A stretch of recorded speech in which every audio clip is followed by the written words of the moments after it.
It was interesting today to see the show of force that happened with lawyers, police, got together on something that's been the most secretive thing that happened on Baker's Bay. A lady died because of injuries she sustained on a golf cart.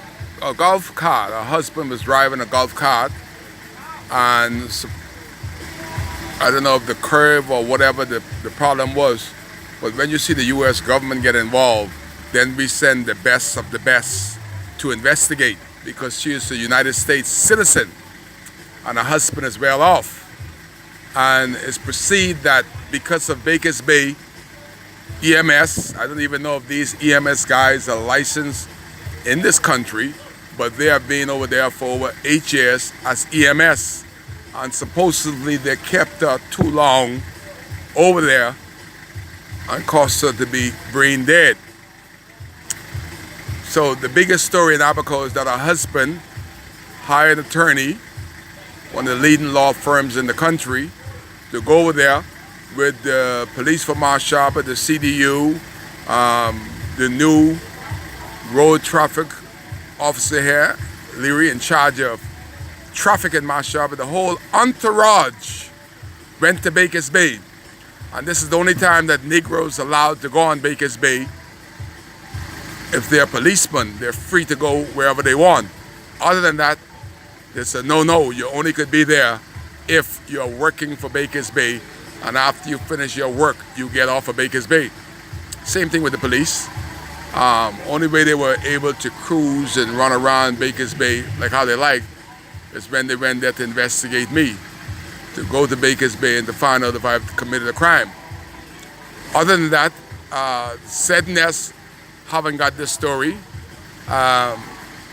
Radio Abaco haven't got this story. Channel 12 haven't got this story. This story is only available on WCAY. I just happen to live in Abaco, and where the happenings at, that is where I'm at. So for the first time, not the first time somebody's died out in Baker's Bay, they died out there in helicopters before, crashing in planes and stuff over there, helicopters. But this is the first time that somebody has actually died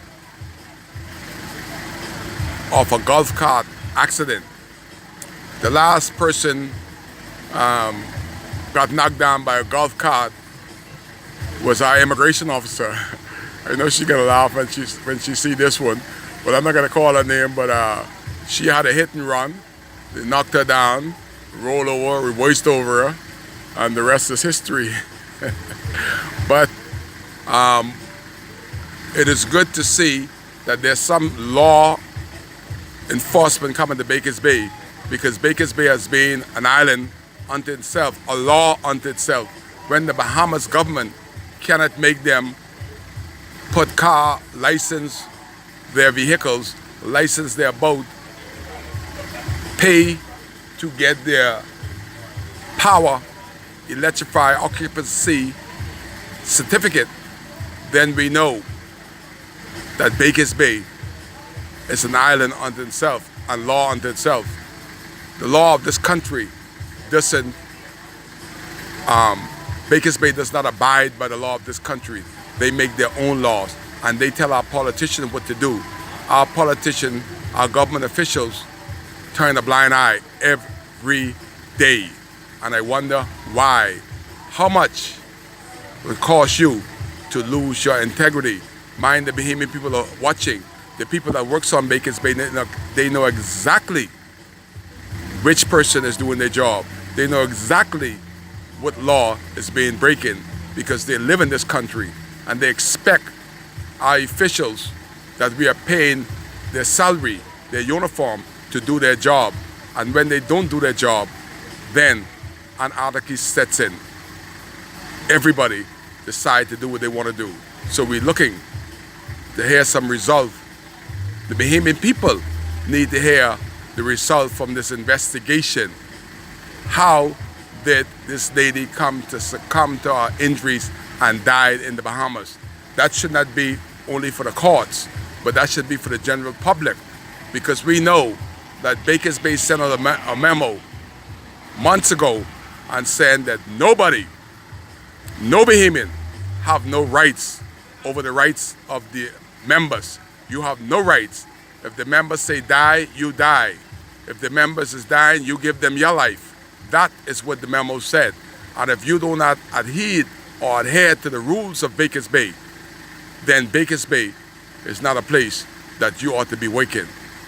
That is some powerful message out there. You have no rights.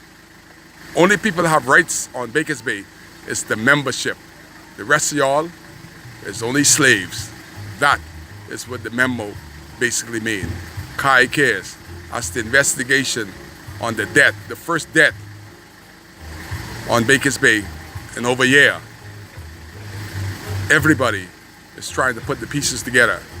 The lady's husband is here, attorney is here, the police is here, and Kai is here, because we're live on WCAY on the 8th of March 2019. Kai cares. That's why he's trying to fill you in. Information. That is what you need, information. And I'm giving you play-by-play because I care on WCAY.